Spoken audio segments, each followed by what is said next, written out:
આજની વાર્તા રાષ્ટ્રના વિકાસ માટે યુવા પેઢીનું યોગદાન અતિ મહત્વનું છે. મિત્રો, આજની વાર્તા સંત રાબિયાના જીવન પ્રસંગ ઉપરની વાર્તા છે. આપણને સૌને ખબર છે કે સંત રાબિયા એ આધ્યાત્મિક ભૂમિકા ઉપર સમગ્ર સમાજને દિશા બતાવતા અને હંમેશા પશુ પક્ષી કે એવા પ્રકારના કોઈ પણ પ્રકારના પરોપકારના કામ પણ કરતા. એમાંનું એક અગત્યનું કામ એ હંમેશા દરરોજ સવારે કબૂતરોને ચણ નાખતા. એવો એક પણ દિવસ ન હોય કે જેને કબૂતરોને ચણ ન નાખી હોય. એક વખત એક સવારમાં એ કબૂતરોને ચણ નાખતા હતા. ત્યાં બરોબર 12-15 યુવાનો ત્યાં આવી જાય છે અને 12-15 યુવાનો આ જોવે છે. એટલે થોડીક વાર થઈ તો રાબિયા એકદમ હસવા માંડે છે. એટલે બધા યુવાનોએ એમ કીધું કે તમે હસવા કેમ માંડ્યા? તો કે મને એક વિચાર આવ્યો એ કે તમારા જેવા યુવાન એકદમ મજબૂત, ગમે તેટલું કામ કરો તો પણ થાકો નહીં, અને કુદરતે તમને શારીરિક શક્તિ અને માનસિક શક્તિ ખૂબ સારી આપી છે. એટલે મને એમ થયું કે મારે કુદરતનો આભાર માનવો જોઈએ, અને એટલા માટે મેં આભાર માન્યો અને કુદરતનો આભાર માન્યો. એટલે મને હસવું આવ્યું. એટલે બધાને એમ થયું કે કંઈ વાંધો નહીં, એ તો આપણા માટે સારી વાત કરી. ચણ નાખવાનું કામ ચાલુ જ રાખ્યું. નાખતા જ જાય અને એમાં થોડીક વાર થઈ ક્યાં રડવા માંડ્યા રાબિયા. એટલે બધા યુવાનો એમ કીધું કે તમે રડવા કેમ માંડ્યા? હમણાં થોડીક વાર પહેલાં તો હસતા હતા. ત્યારે એ કે મને ફરી એક બીજો વિચાર એવો કે તમારા જેવા યુવાનોને કુદરતે કેટલી શક્તિ આપી છે. તમારી તંદુરસ્તી કેટલી સારી છે. તમે દોડી શકો છો, કામ કરી શકો છો, સખત મહેનત કરી શકો છો, બીજાને ઉપયોગી પણ થઈ શકો છો. પણ મને વિચાર આવ્યો કે આ તમે બધા તમારી શક્તિનો કેમ ઉપયોગ કરતા નથી? અને તમે ઉપયોગ કરતા નથી એટલે મને એમ થયું કે કુદરતે આટલી બધી શક્તિ જો આપી હોય અને આ યુવાનો પોતાની આ શક્તિને સાવ વેડફી નાખે, એટલે મને એમ થયું કે મને આ વાત બરોબર નથી. એટલે મારાથી રહી ન શકાણું અને હું રોવા માંડી. ત્યારે યુવાનોના મનમાં પ્રશ્ન થયો કે આ તો આપણને સંબોધીને કંઈક કહે છે. એટલે તરત બધા યુવાને એમ કીધું છે કે તમે શું કહેવા માગો છો? એટલે રાબિયાએ એમ કીધું કે હું તમને સૌને એમ કહેવા માગું છું કે કુદરતે તમને શક્તિ આપી છે, દોડવાની શક્તિ આપી છે, કલાકો સુધી કામ કરવાની શક્તિ આપી છે, બીજાને મદદ કરો એ પ્રકારની શક્તિ આપી છે. તો તમે કેમ કામ કરતા નથી? તમે તમારી શક્તિને વેડફી કેમ નાખો છો? સમાજ માટે અને રાષ્ટ્ર માટે તમે તમારી શક્તિનો ઉપયોગ તો કરતા નથી. અને તમારા જેવા હજારો અને લાખો યુવાનો આ શક્તિનો જો ઉપયોગ નહીં કરે તો આપણું રાષ્ટ્ર છે, એ રાષ્ટ્ર છે એનો વિકાસ કેવી રીતે થશે? અને હું ઘણા વખતથી જોઉં છું કે યુવાનને શક્તિ તો ખૂબ આપીશ, પણ હકીકતમાં એ યુવાનો શક્તિને વેડફી નાખે છે. એટલે મને મારા મનમાં એક બહુ દુઃખ થયું અને દુઃખનું પરિણામ મારા આંખમાંથી આંસુ નીકળી ગયા. ત્યારે તે યુવાનો એમ કહે છે કે તો અમારે શું કરવું જોઈએ, તમે મને કહો.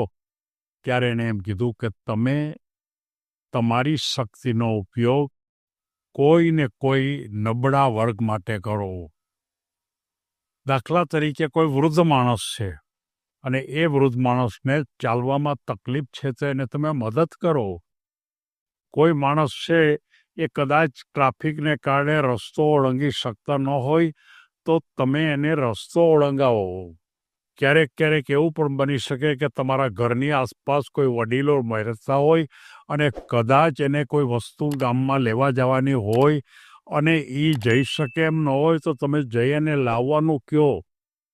ક્યારેક ક્યારેક એવું પણ બને કે વૃદ્ધા હોય કે તમારા ઘરની આસપાસ બહુ મોટી ઉંમરના હોય તો બહેનો યુવાન છે તો એને રસોઈ બનાવી દે, મદદ કરે. આવા નાના નાના કામ કેટલાય છે. આ તો મેં તમને સાદી વાત કરી, પણ પછી એનાથી પણ વધારે મારે થોડીક વાત કરવી હોય તો એ કહી શકાય કે દેશને જો આપણે વધારે સારો બનાવવો હોય, તાકાતવાળો બનાવવો હોય તો આ સમાજમાંથી ભ્રષ્ટાચાર કાઢવો પડે.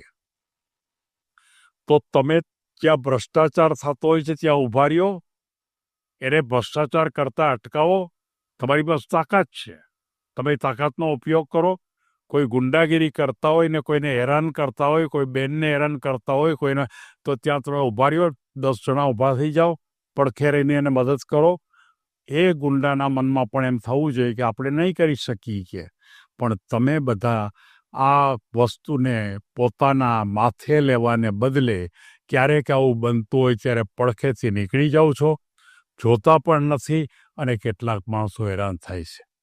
અને યુવાનોની આ જે શક્તિ છે એ શક્તિ જ્યારે વેડફાય છે અને એ યુવાનો પોતાના દેશ માટે જ્યારે ખરેખર કામ નથી કરી શકતા, દેશ માટે કામ કરવું એટલે માત્ર કોઈ સૈનિકો જ કામ કરી શકે એવું નથી. દેશની અંદર પણ કેટલી ખરાબી છે, તો એ ખરાબીની સામે તમે લડત કરો, ખરાબીની સામે તમે પડકાર કરો, એ ખરાબીની સામે તમે ઊભા રહ્યો, અને જો એટલું પણ કરો તો તમે ઘણું કરી શકો.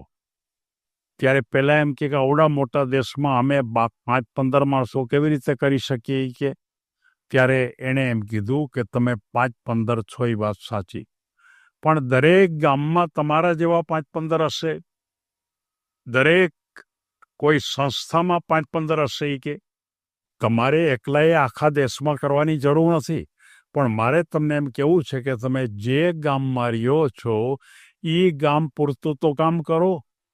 એ ગામમાં ખરાબી ન થવી જોઈએ, એ ગામમાં બીજાને મદદરૂપ થવું જોઈએ, અને એ ગામ પૂરતું તમે શરૂઆત કરો, અને તમે બહુ સારું કામ કરશો તો તમારી બાજુના ગામવાળા ફરી શરૂ થશે, એ કરશે તો એના બાજુના ગામના શરૂ કરશે, અને એ પ્રકારે સારા કામ કરવાનો પણ એક ચેપ લાગશે, અને એ ચેપ આગળ વધતા વધતા વધતા એ આખા દેશમાં પણ ફેલાઈ શકે.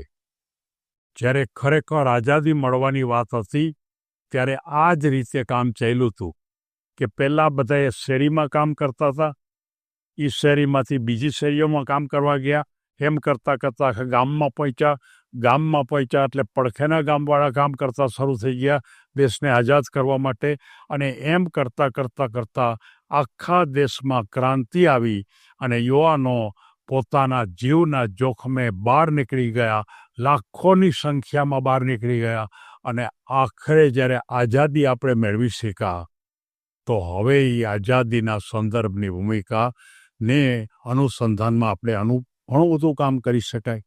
અને આ પ્રકારની જે ભૂમિકા છે એ રાબિયા નામના વાતે એમણે તો કીધી જ છે, પણ આજે પણ કેટલાય એ જ સિદ્ધાંત ઉપર અનેક માણસોને, અનેક માનો કે કોઈ મોટિવેટરો આ યુવા પેઢીને તાકાતવાળી કરવા માટે અને આ રાષ્ટ્રને બચાવવા માટે, એટલે કે રાષ્ટ્રને આપણી આઝાદી છે લાંબા સમય સુધી ટકી શકે અને આપણો દેશ વિશ્વની અંદર પણ એક ક્રાંતિ સર્જે, એ પ્રકારની ભૂમિકા ઉપર આપણા કેટલાય સંતો, મોટિવેટરો એ રાબિયાના એ સંદેશાને આપવા માટેનો પ્રયત્ન કરે છે. સૌને ધન્યવાદ.